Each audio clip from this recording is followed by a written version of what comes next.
Hey, lovelies. This is your relationship coach, Jay Nell, behind The Successful Invisible. And welcome to another episode of Ish I Saw on TikTok. So, this episode is centered on the rising occurrence of modern male victimhood. So let's get into it because this new wave of male victimhood isn't about men being unheard. Research shows it's really about perceived loss of privilege. Let that sink in. And it's showing up everywhere in modern dating. If you've been noticing this energy on dates and arguments are all over your FYP, you're not imagining it. We're breaking it all down today, and if you want deeper support, real-time analysis, and tools to navigate men like this in your actual dating life, make sure you mosey on over to my exclusive coffee coaching community where I have all sorts of tips, tricks, and exercises to help you be a more aware and better dater. Quote, the findings consistently demonstrate that male victimhood beliefs are driven by perceived privilege loss rather than objective economic hardship, end quote. This is a summary of a 2024 paper by Professor Joan Kim that studies what she calls male victimhood ideology, which essentially is this growing belief that men are the primary targets of gender discrimination. For example, a 2024 report finds that 60% of Gen Z men across 31 countries believe that women's equality discriminates against men, and a long-running survey of teenagers in the US finds that the percentage of American boys who agree completely that women should be paid the same for doing the same work as men fell from 72% in 2018 to 57% in 2023. And these patterns have been documented across the world, including in South Korea, where Professor Kim conducted this research, which ironically has the largest gender pay gap in the OECD. And her findings really shed light on this disconnect, as she finds that this male victimhood mentality that blames women's gains for men's perceived struggle to get ahead was actually most pronounced among men from higher socioeconomic backgrounds, concluding, quote, male victimhood discourse is embraced most by those who perceive a loss of privilege rather than by those who are marginalized. Along those lines, her research also found that men who had lower incomes, who had less education, who were unemployed, were no more likely to identify with these male victimhood beliefs than their male peers who were better off. And these patterns were absent in women, who consistently expressed lower levels of victimhood ideology relative to their male peers under similar conditions. In fact, research consistently finds that men and women alike significantly underestimate the extent of gender inequality that discriminates against women, chronically overestimating metrics like progress toward equal pay and their representation in positions of power, and chronically underestimating the extent and costs of inequities like household labor and violence against women. I am so tired of this completely false idea and this completely false narrative that men are listening to the manosphere because they feel unheard. That's not why they're listening to the manosphere. They're listening to the manosphere because men feel that because of women's liberation, they feel emasculated. They feel as though something is being taken from them by women getting equality, or by women standing up and saying that they're no longer taking their bullshit anymore. It's not because they feel unheard. Because when you actually look at what the people in the manosphere are saying, they're not talking about men being amplified or men being emboldened. They're blaming every problem that men say that they have or think that they have on women and minorities. That's it. That's all the manosphere ever preaches. It's always women, immigrants, and gay people are the problem. And the solution is you need to just work harder at your job.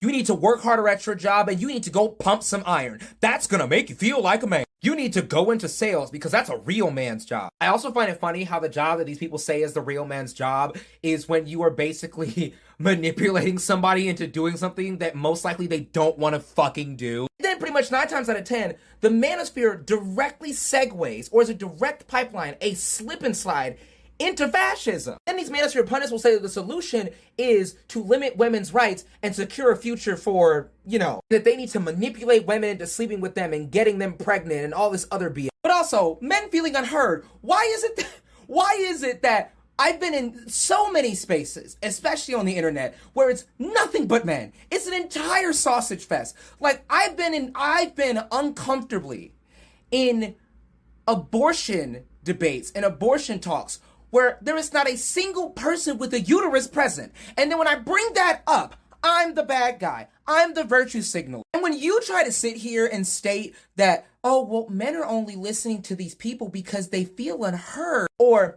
well, men just don't have any role models, which is completely false. All you're doing is making an excuse for men's shitty behavior and allowing them to get off scot-free. Nobody's telling them that they have to listen to these pundits. Nobody's telling them that they have to listen to these god-awful human beings. That's a conscious choice that those men are making because they feel like those men are giving them some sort of power. Men always want to tell every other group, every other demographic that they need to take personal responsibility. They need to take responsibility for their actions. But when men purposely search out, type into their YouTube search bar certain keywords and phrases, and then get content that they were looking for, that they purposely clicked on, then all of a sudden,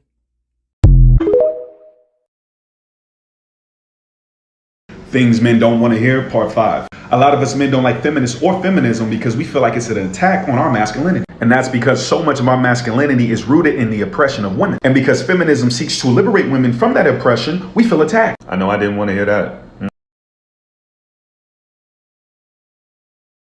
A lot of misogynistic men would literally save themselves and all of us a lot of time if they simply Google the words victim stance next to each other and were capable of receiving and processing information. Well, since we're here, let's do it together. Victim stance. A victim stance refers to a way of thinking and behaving where individuals perceive themselves as perpetually wronged or disadvantaged, often blaming external forces or others for their problems. Come on, let's keep going.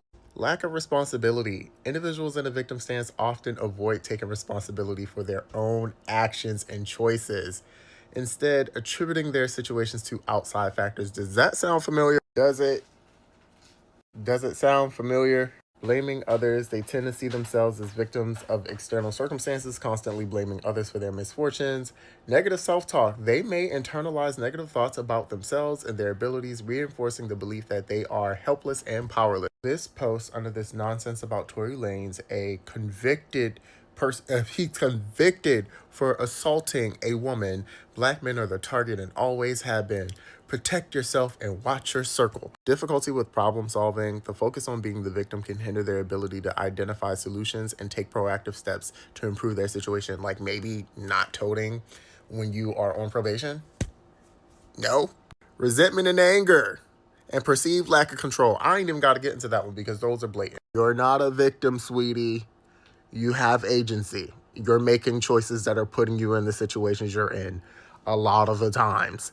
Take responsibility for what you do. Jesus Christ.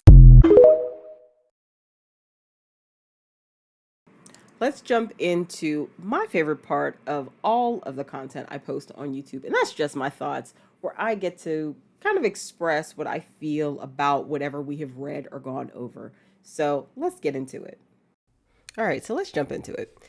One of the 5 points that I really want to bring out in these TikToks that I pulled together for this video are as follows. So number 1, male victimhood ideology is rising, and it's not based on hardship. So men who feel victimized, air quotes, by women's progress are usually those who feel their privilege is slipping, not those facing real economic struggle. Research shows this mindset is strongest among men from higher socioeconomic backgrounds, not unemployed or uneducated men or undereducated men. There is a lot of intersectionality here that you need to be aware of as a woman dating in these streets. So you will notice this intersects with the patriarchy, sexism, racism, all of the isms, because this is very much a fact. It is rising. Second point. Equality feels like oppression to those used to being centered. Many Gen Z men believe women's equality hurts men, despite women still experiencing widespread inequality. You will hear this common theme from white people who think DEI is something where black people are getting handouts, and that's the furthest thing from the truth and the definition of DEI. Do you see the overlap here in these mindsets of people who are used to being given things out of entitlement and out of privilege, are when those things are being removed, they now feel that they're being oppressed in some way. And that's not true. So studies show both men and women massively underestimate the real gender disparities, fueling distorted narratives. A lot of times it's the same thing that happens with white people who don't really want to give credence to racial disparities and the economic impacts that have happened throughout history, and why a white household's income or wealth is 8 times that of a black household averages, of course. And that's because they refuse to actually look at the underlying economic data. Same thing with this. Men refuse to actually look at the data. Third point, the manosphere thrives on blame, not self-improvement.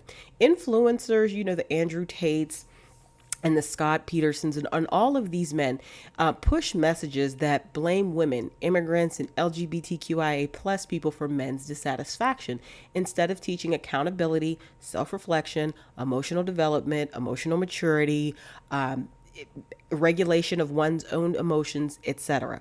Their solution, air quotes, is to lift weights, be more dominant, control women, get money, do nothing to address the root issues that men face and their ultimate own insecurity.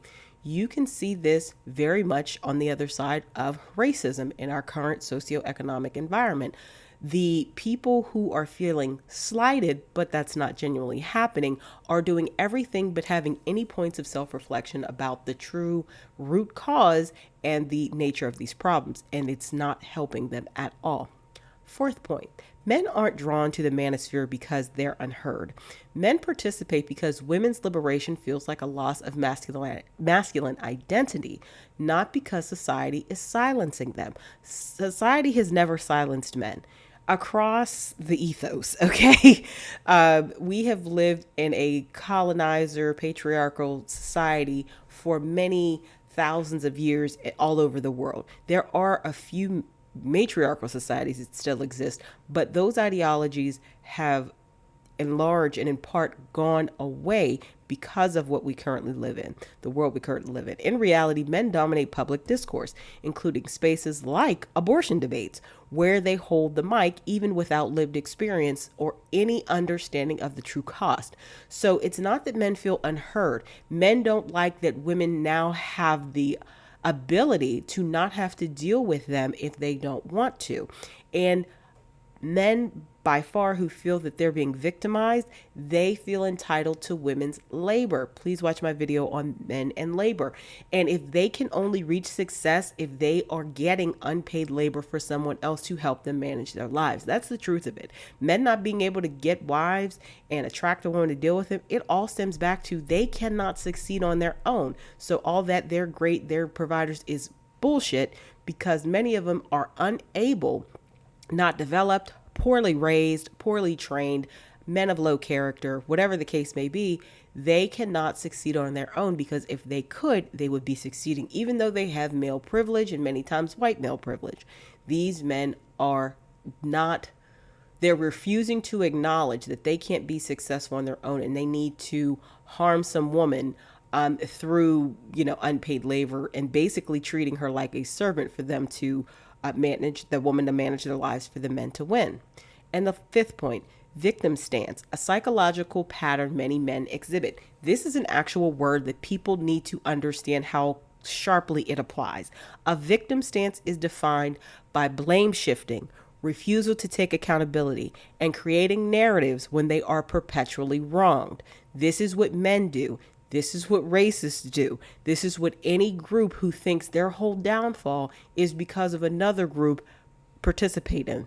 It's victim stance. This mindset fuels resentment, anger, and stagnation, and often appears when men face consequences for their choices, legal troubles, job struggles, relationship failures, etc. These same men who want to say your degrees don't impress me and fight education because we're really experiencing this huge wave of anti-intellectualism right now in the US and across the Western world. These are the same men that are arguing and mad that they can't get good paying jobs when they hit their 30s and 40s because they don't want to admit fighting education and not going to school or trade or anything beyond high school has harmed them. So then they blame women.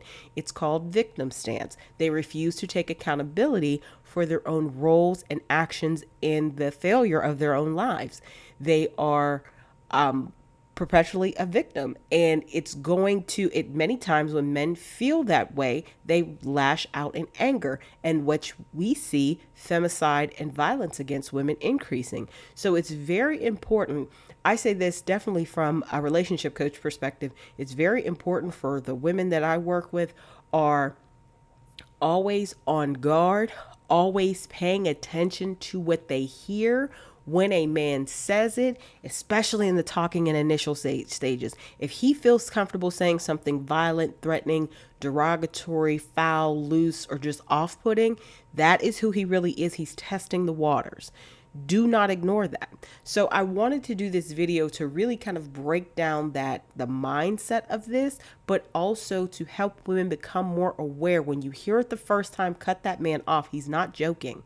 I don't care if you like the other things that are going on with him. He means that. And he is, especially if you're a successful woman, he is going to aim to take his own feelings of victim stance out on you by destroying everything you have. Remember, a man who has nothing will help you lose everything. All right. Let me know your thoughts below. All right, queens, if today's breakdown hit home, don't just click away and keep dating on hopium, okay? Because hopium doesn't work. These patterns are real. They're rising, and you need tools that actually protect your peace. So drop your thoughts in the comments, hit subscribe, a share, and most importantly, join my exclusive coffee coaching community. That's where we go deeper, personalize your dating strategy, and get you supported by a circle of brilliant women who are leveling up right beside you. The link is below. I'll see you in the next video.